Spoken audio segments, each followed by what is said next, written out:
Hey guys, welcome to episode 6 of the Inner Pivot podcast. Today we're going to talk about the same thing everyone's talking about, the political assassination of Charlie Kirk. First of all, I want to preface this just by saying, you know, we as a country got to be better than getting divided, right? Because if you paid attention to like the way the internet responded, there was two prongs. One was people on the left, and I'm going to say people pretty loosely because there's a lot of bots that were reposting stuff and trying to essentially agitate the public. But like the people who were rooting for Clint, cheering for his death, and like even if you're using quotes that he used himself, all that jazz, like it's just bad taste. In this country, we've always valued life, and I understand. You know what, like there's a lot of folks who were really sad about Charlie Kirk's death, but seem to not care about the thousands of kids murdered in mass shootings, the genocide in Gaza, the political assassination that happened 3 months ago, and I think that's a great place to zoom in on for our society. If you pay attention to the rhetoric that started spouting online on the other side of the aisle, on the right, it was like, let's get ready for a civil war. The left is violent, and it's like, these seem to be narratives that are getting pumped into our system to ostracize us and to push us to our corners. And I urge folks, like I saw a lot on my Facebook, like a lot of friends of mine who have never posted anything about a mass shooting, have never posted anything about like what's going on in the world and the tragedy of our society and what we've become, that we're heartbroken over the Charlie Kirk thing, right? And I'm sure they're, first of all, it's sad just to see someone get shot in a public square in front of their family. That's insane. But I'm sure there was like this pumping of propaganda right away to try and get people like, oh man, who was always angry? Those who didn't agree with him politically. And, here's the thing. The unfortunate truth is Charlie Kirk has said tons of stuff that's offensive to black people, to Middle Eastern people, to Muslims, to liberals, to anybody that wasn't fully aligned with his politics. But none of them ever shot at him. The guy's been around for like 15 years, and no one ever took a shot at him or tried to even like physically harm him in a meaningful way until he started criticizing Israel. I mean, it's so obvious. Like I remember when I watched Turning Points USA, and I saw Tucker Carlson going at Bill Ackman, and then I saw that debate with Sam Smith, and that like Israeli propagandist. And when I saw these things happening, I started paying more attention to Charlie Kirk, because before I just saw him as some dude who went and had like these uneven or unfair debates with kids at college campuses, which was neither here nor there. I don't care. Like it's just not my kind of political entertainment. Mine's more like Candace Owen, Tucker Carlson when it comes to the right. And then I really don't need to watch any left-wing news because I already know my own perspective. But I watch Breaking Points to get my balanced news perspective. And so anyhow, he started criticizing Israel and connecting the Epstein list to to Israel, and then he also brought up recently how I think it was a Megyn Kelly podcast about how he was getting these offers from Benjamin Netanyahu to essentially take over Turning Point and use it as yet another mouthpiece for a genocidal ethno-state that is dominating our politics. And here's the thing with Israel and Benjamin Netanyahu more specifically is like these folks are, they've killed more journalists, they've killed more doctors, they've killed more children, they've killed more civilians than any other nation in our lifetime. So if you think that these folks are above finding a patsy and assassinating Charlie Kirk, you're crazy. And if you're just if you're getting divided by the left-right narrative, wake up, guys. Like the only people who are benefiting from our division are billionaires and the Israeli government. Because Benjamin Netanyahu, the longer he keeps the world divided, but also or the world united against Israel, the more he forces himself to maintain power. And he's trying to essentially, use all these people that he's slaughtering in Gaza as a way to generate hate from the outside of his country, to force his countrymen, the people in Israel, to unite behind him. Because before all this happened, guess what? This dude was, had protests of like 13, 14% of his entire country in the streets trying to get him out of office. So he let October 7th happen, right? He was warned by multiple intelligence agencies so that he could use this war and use this new enemy from outside to unite his base. And you know what? This guy in the middle of 9 wars has time to text condolences to Charlie Kirk. I think he was the first person. Like, I think only Donald Trump, posted condolences beforehand. I mean, it's so obvious and so suspicious. It's exhausting. And like, what other world leader had to go on national news and be like, it wasn't me? Had to go on Fox and OAN to start propagandizing. And before we knew who the shooter was, he was rushing to divide and destroy our country. This guy was saying, oh, it's a leftist or it's a Muslim or it's, he was finding a way to make it Kirk's political adversaries, even though, once again, for over a decade, Charlie Kirk has said things that are offensive. Doesn't mean he deserves to die, doesn't make him a bad person, doesn't mean anything. It just means he's an American with the right to freedom of speech. And guess what? He would let you debate him. I mean, that really, that's amicable. Or he tried to be amicable. Now, were the debates a little slanted? Sure. But, he was doing his thing. He wasn't hurting anybody.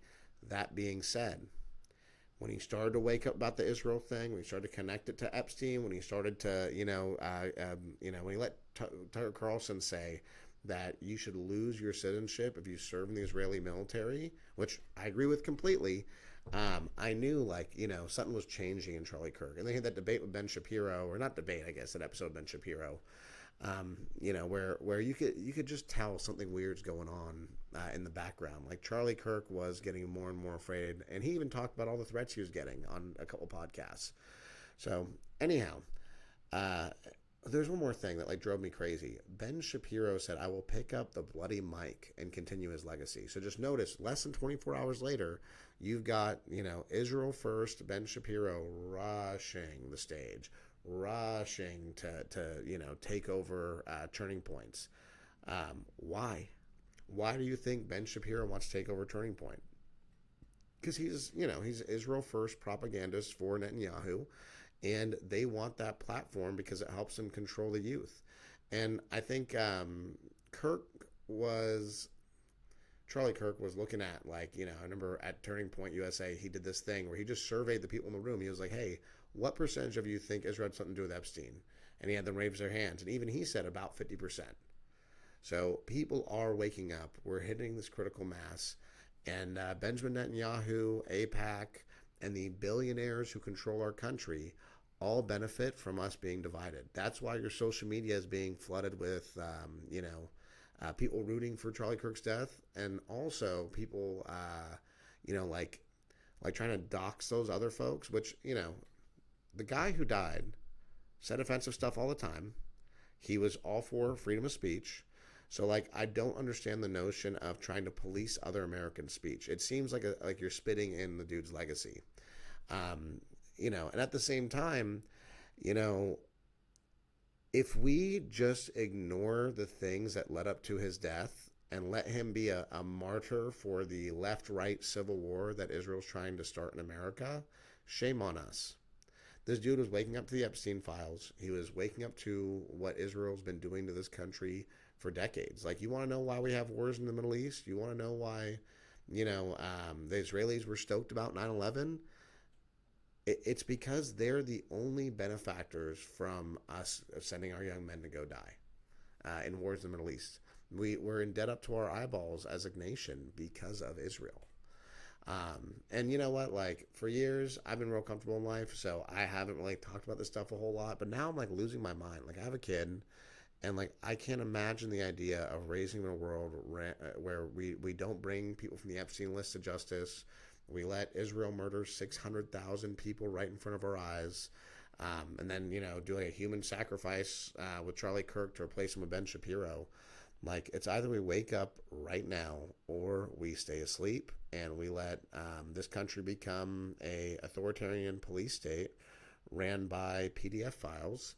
And like, oh, another thing, like, just notice the day after or the week after that they shot Charlie, all these American politicians are going to kiss the wall and put on the little hat or whatever in Israel. Why are they doing that? Well, it's their way of like submitting to Israel. It's submitting to Netanyahu. It's like, hey, don't do that to me. I don't want any problems. You're the boss. So we, like, and even, Trump, there's a report in the Gray Zone where they talked about how, like, Charlie Kirk was, he was afraid for his life when it came to Israel. This is from an inside report from the White House. But so was Donald Trump. So, I'm 99.9% sure that Israel's also behind that guy that we found nothing out about that tried to kill Donald Trump. So anyhow, the most disturbing part, or one of the most disturbing parts of all this to me, is just notice how much the rich and powerful care when it's one famous person with power and name recognition and one that they've met, someone they've all personally met, getting shot out of school, versus when it's kids. When it's our kids getting shot at schools, they don't care. They couldn't care less. A lot of these people, they don't even shoot off a tweet anymore. Not even a meaningless thoughts and prayers. Just, whatever, another school shooting. It's fine. We got to sacrifice children to the Second Amendment like it's some demon god. But when it's their buddy, when it's someone they know, they get real mad. Now, you got to ask yourself, is this by design? Is easier, like, what's this quote? What's the quote? One death is a tragedy. 1,000,000 deaths is a statistic. So one death can be used as a tool, like a martyr, to manipulate the masses into accepting a surveillance state or accepting authoritarian rule sets that normally the masses would reject, right? And so you start looking at, before we knew who the shooter was, the rhetoric. And if you look at people like, oh my God, Nancy Mace, I mean, she was ready to start a second civil war and demonize 140 million people in this country. Same with the president. They are, and they are using this obviously to distract from the Epstein files, because there's literally a vote on the Epstein files the same day. I mean, it's just so synchronicitous, so conveniently timed. Who benefits from, us not paying attention to a vote on the Epstein files?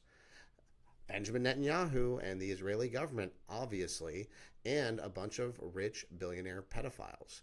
So, like, you start putting this together, and either, there's some divine timing, and God's trying to protect pedophiles, or there's a lot of evil work in the background.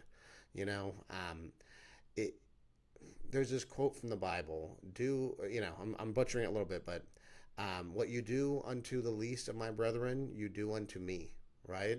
So when we're ignoring a genocide in Gaza, we're ignoring the slaughter of kids in a school, but we're paying attention to the calls for a civil war and all this crazy stuff that's happened in the aftermath.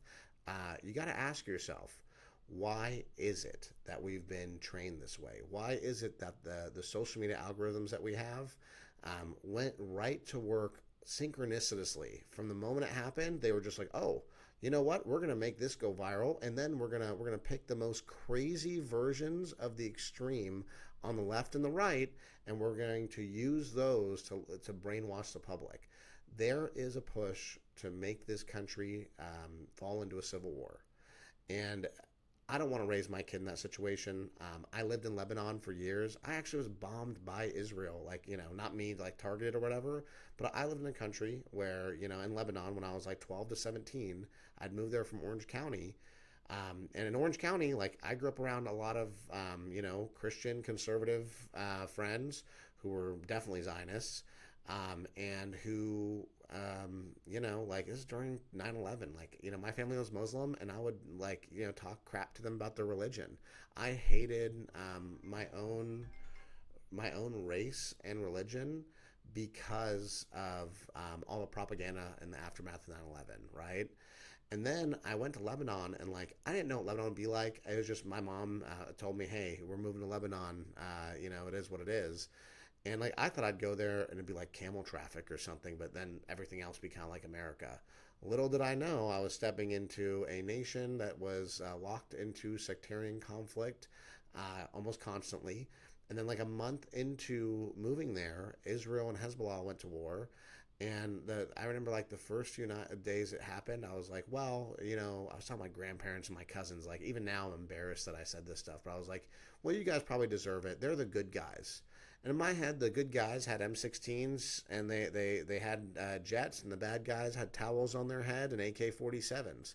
And that was the indoctrinated perspective that I have. And now I realize like the good guys, they're usually a little bit of everywhere. There's good guys spread across both sides of every conflict. And the bad guys tend to be the ones who are pushing kids to war. The ones who are not having to fight the wars themselves tend to be the most wicked. But anyhow, the first few nights of that war, I remember like I was like 12 or 13, and me, my mom, my sister were in one room crying because it was terrifying. It was really terrifying. And then, after a few days, I was like, man, I got to do something to occupy my time. So down the street from us, we were living near the French embassy at the time, my grandparents. And down the street from us was this aid distribution site. So I volunteered to go and help distribute aid, put it in boxes, pick it up from the port. And sometimes we distribute it to other places, right? And I remember, one of the times we went to the port to go pick up aid. And this is like in a very Christian neighborhood. After we picked up the aid, like 30 minutes later, they'd blown up the aid site or dropped a bomb like right next to it. So then I started to realize like, oh, maybe I don't know what I'm talking about. Like maybe Israel is not the good guy. And then for the rest of my life, like I've been just paying attention since then. It's like, oh man, like if you remove the narrative that's been put out there into the ethos of what a good guy is supposed to look like and what a bad guy is supposed to look like, and you just judge Israel by its actions, it's a pretty wicked country. It's based on a foundation of racial superiority, just based upon what you were born into. And any philosophy that tells you you're special or you're better than everyone else, not because of the things you do or what's in your heart, but because of your race, is a bad ideology, and it produces garbage people. And when I say it produces garbage people, I mean, look at all the people who are, they join the IDF, right? And they go do their stint in Gaza murdering children. And then what happens? They go abroad. And you can find tons of videos of Israelis just being terrible guests abroad, terrible tourists, I just to be clear, like Jewish people are entirely separate than Israelis. And there's a cultural separation even. Like you're seeing now a lot of famous Jewish people standing up against the genocide in Gaza. You're seeing Holocaust survivors standing up against the genocide in Gaza. You're even seeing comedians stand up against the genocide in Gaza. And you got to ask yourself, like how hard it's got to be to know the history of the Holocaust, to know what your people have been through, and to watch them perpetrate the same crimes. And then in your own personal life, it's got to be difficult to stand up against that, knowing like your family, your friends might still be indoctrinated into, this belief system of Israelis or Jewish people's racial superiority. Like, guys, no one is racially superior than anybody else.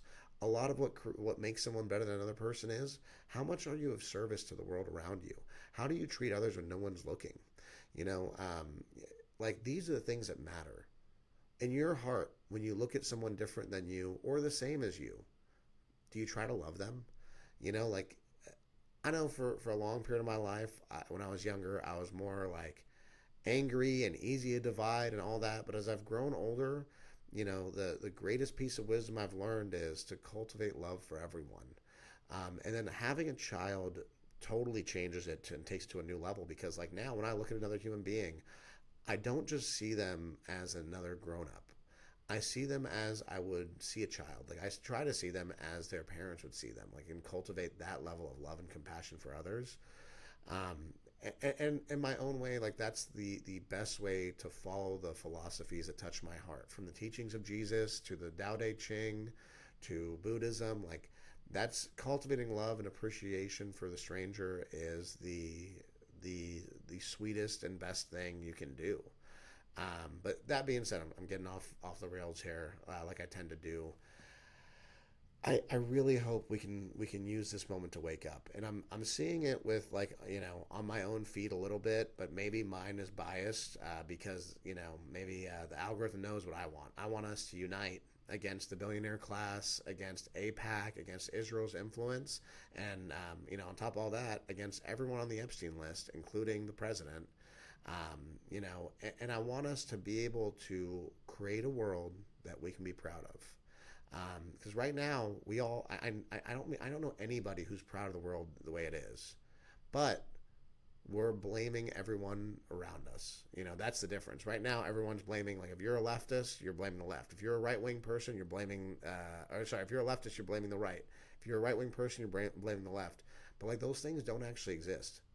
We're all just Americans. We're all just human beings. We can all live out our own lives without hating our neighbor. There's these politicians, like, once again, Nancy Mace was a great example, who want to hate 140 million people. They want you to hate 140 million people so they can keep getting rich. And there's, I'm sure, bribery and schemes that in the shadows, outside of even insider trading and outside of lobbying, that these people are being enriched right before what they think is the collapse of America.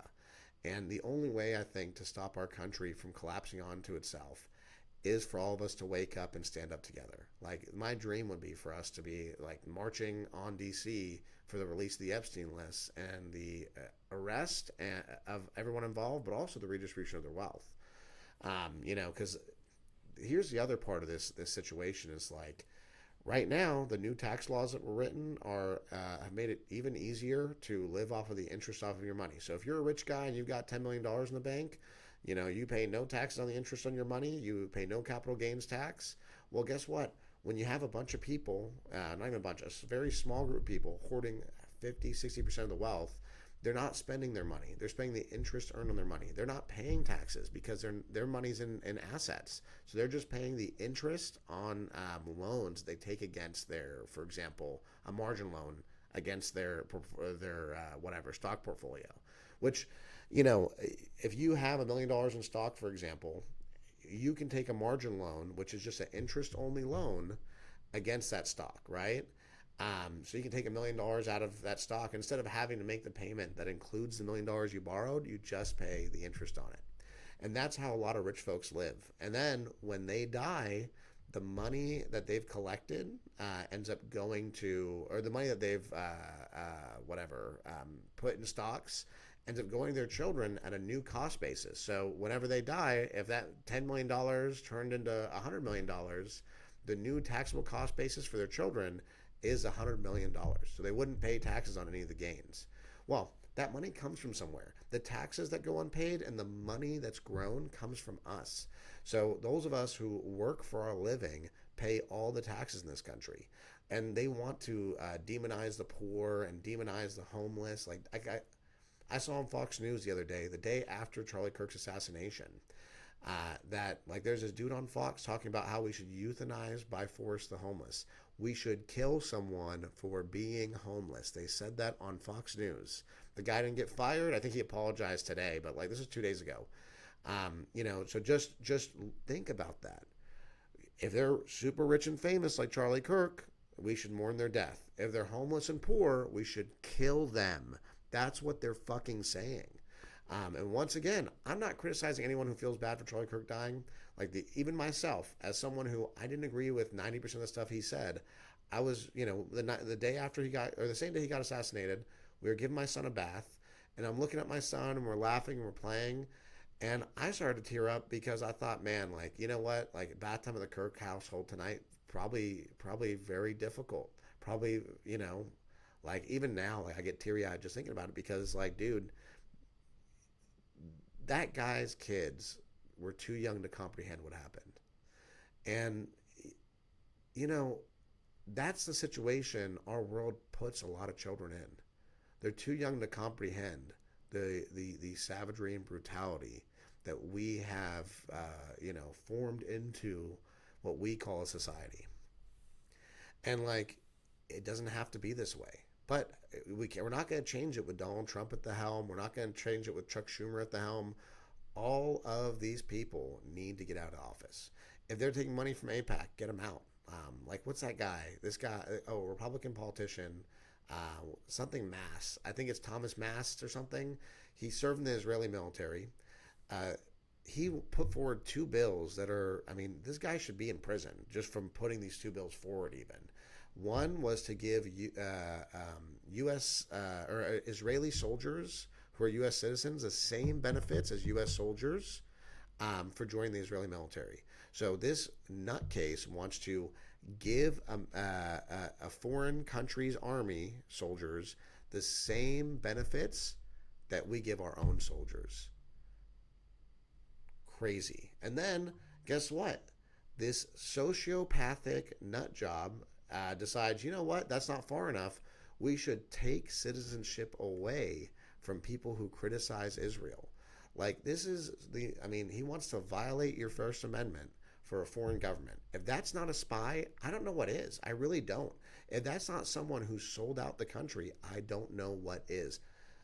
But anyhow, the thing that gives me hope, because like in times like this, you really gotta dig for hope. Is Charlie was someone who's waking up to what's happening with Israel. And there's still two more folks that I watch all the time: Candace Owen, Tucker Carlson, whose lives I'm worried for, because they're standing up to Israel. But they're voices of reason, for that side of the country. And when I say side, I just mean people who've been tricked into subscribing to the right or the left. In reality, I mean, there's a balance between the two that can create the America that we all dream of. Look, left-wing economics work. Socialism works for the masses. That's why it's so demonized. That's why it's so propagandized against. That's why they conflate it with communism, even though they're two entirely separate things. And then libertarian social policies work.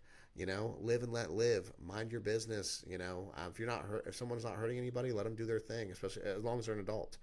And then, if we can mix those two philosophies, we can move forward as a country, and we can, go back to loving our neighbor, which is in the Bible. So, like a lot of people calling for a civil war and calling themselves Christian have not read the Bible.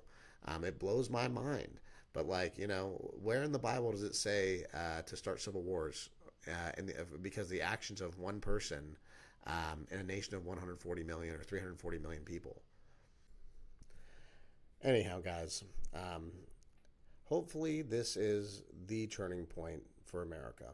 A point where we turn away from the false dichotomy of left and right and turn into a nation we can be proud of. A nation that can accept each other's differences, love thy neighbor, and punish the wicked. And the wicked is not your neighbor. The wicked is not someone who disagrees with you. The wicked is not someone who prays or looks different than you.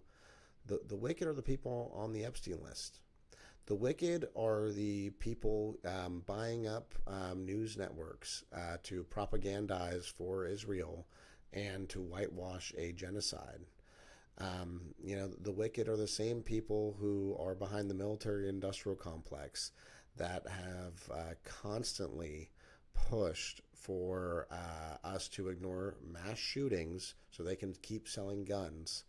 And I own guns. I'm not anti-Second Amendment or whatever weird coded nonsense is attached to all that stuff. It's just I'm so tired, and I know everyone in America is tired of kids getting slaughtered at schools. And some people's way of dealing with it is to ignore it. But you can't ignore it. One day it'll be your kid. And then when everyone else is ignoring it, you're going to feel alone. You're going to feel ignored. You're going to feel isolated. Don't wait until that point. We can change the country now. But we're going to have to look at our own leaders and our own side and be critical. And if you look at either side with a critical eye, you'll see for every one decent person in the two-party system, there's about 40 terrible human beings that are only there to benefit themselves, divide the country, and sell us out. And just for the sake of clarity, I don't mean, we do like anything like violent in nature. I mean that we get these people out of office and then we show them the love, compassion, and mercy that they wouldn't show anyone that isn't rich and famous. Anyhow, thanks for tuning in this episode, guys. If you have any episode ideas or any subject matter you want me to explore, go ahead and post in the comments. Don't forget to like and subscribe. And you guys have a great rest of your September. I don't think it can get any worse.